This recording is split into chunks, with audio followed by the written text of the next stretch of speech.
One might ponder, why would an individual, boasting ownership of over 180 automobiles, decide against adding a Ferrari to their collection? This question surrounds the fascinating Jay Leno, a celebrated American comedian and an unmatched enthusiast of automobiles. With ample financial resources and a profound passion for cars, what leads him to steer clear of acquiring a Ferrari? This intriguing narrative is something I'm eager to share with you today on Cruise Control, the platform where we delve into historical anecdotes, tales, and trivia from the automotive realm. For those yet to be acquainted with Jay Leno, allow me to shed some light. Beyond his comedic flair, Leno is known for his long-standing tenure as a television host. Notably missing from Leno's extensive collection is a Ferrari. But why is that? Rest assured, by the conclusion of this video, all will be clear. In addition, Leno employs 2 dedicated mechanics within his workshop, ensuring his fleet remains in pristine operating condition. Leno takes pride in the readiness of his vehicles, boasting a collection of approximately 200 cars, valued in excess of $100 million, all maintained to be road-ready at any moment. Throughout Leno's life, his passion for cars and motorcycles has been remarkably consistent, leading to the accumulation of such an impressive collection. Despite everything, he doesn't sell any of his cars, and his daily routine is noteworthy. He performs stand-up shows, driving a different car each day. During the day, he can be found in one of his collection warehouses, working on his cars alongside one of his mechanics. Leno takes pride in the fact that all his cars are fully functional.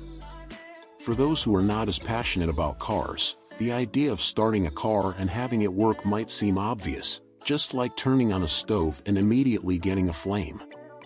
Cars were made to function, right? However, anyone who owns more than 1 or 2 cars knows how challenging it is to keep them all running, especially when dealing with classic and vintage cars, which make up the majority of Leno's collection. So, this is truly an admirable feat. Now, you might be wondering, why does he refuse to buy a Ferrari? Where did this idea come from? That's what the journalist asked him, and Jay's response was, "I like one." Let me reiterate what I already explained, in case it wasn't clear to you. I'm not sure how the Ferrari purchasing process works in Brazil, but in the United States, it's not as simple as walking into a Ferrari store and choosing the Ferrari you desire, unless you are a well-known personality, as is the case with Jay Leno today. However, he refuses to buy based on past experiences. As far as we know, the buying process goes somewhat like this. You visit a Ferrari store and simply want a top-of-the-line model, your dream model, the current one with a front V12 engine. But it's not that simple. The Ferrari team wants to ensure that you are a Ferrari customer who won't tarnish the brand's reputation. So, they may suggest that you purchase a pre-owned model to establish a relationship with the brand. After buying a pre-owned Ferrari as a starting point, you'll be welcomed into the Ferrari family, and if you take good care of the car and maintain your relationship with the brand, you might eventually have the opportunity to buy a new one. But for Jay Leno, this process doesn't appeal to him, and that's why he doesn't have a Ferrari in his garage.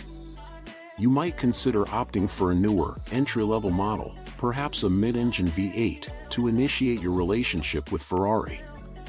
Over time, they might propose upgrades and updates, essentially building a personal rapport with Ferrari. Yet, Jay disagrees with this practice, arguing that if one possesses the financial means to acquire a Ferrari, they should be able to make the purchase directly, without undergoing a relationship-building process to secure their desired model. Although I understand Leno's point of view, I also need to admit that I comprehend Ferrari's position. Both have very solid arguments, and it's worth mentioning that these are unofficial rules of the brand, not publicly known, but almost everyone is aware of these unwritten rules, as they say. It might seem absurd, right? To go there and buy a product, and maybe the dealer doesn't want to sell to you. But what if I tell you that Ferrari has already sued one of their own clients because he posted a picture of his new sneakers on the hood of one of their cars, which, unfortunately, was a Ferrari too? Another notable instance involves DJ Deadmau5 receiving legal notice from Ferrari's attorneys, requesting the removal of a custom wrap from his vehicle. Similarly, Justin Bieber, known for his modifications to Ferraris, was barred from future purchases from the brand. In the same vein, Leno expressed his reluctance to engage in questionable transactions just to acquire a Ferrari. This situation is complex, and it's important to remember that this reflects Leno's personal views on Ferrari in the United States. Leno appreciates Ferrari vehicles. He does not criticize their technology or craftsmanship.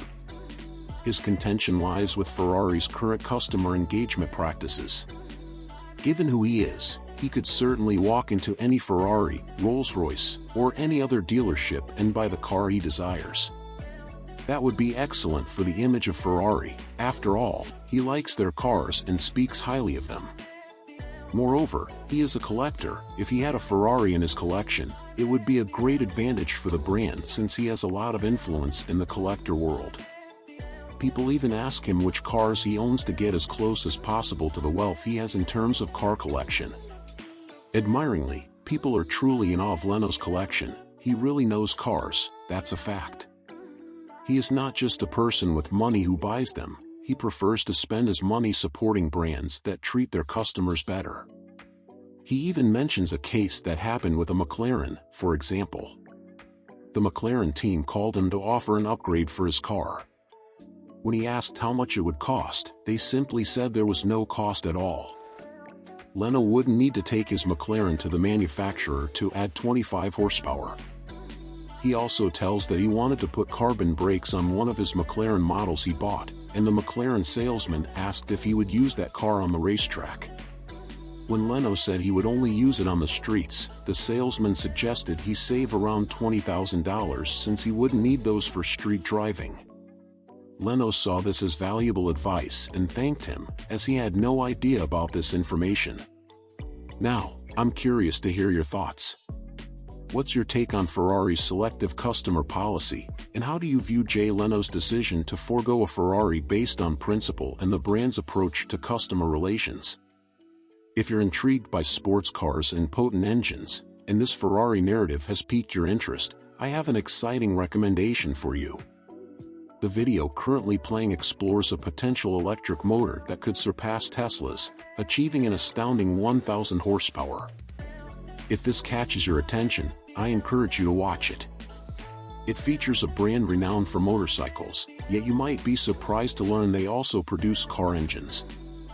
So, please leave a like, subscribe to the channel, and activate notifications for daily updates. See you in the next video.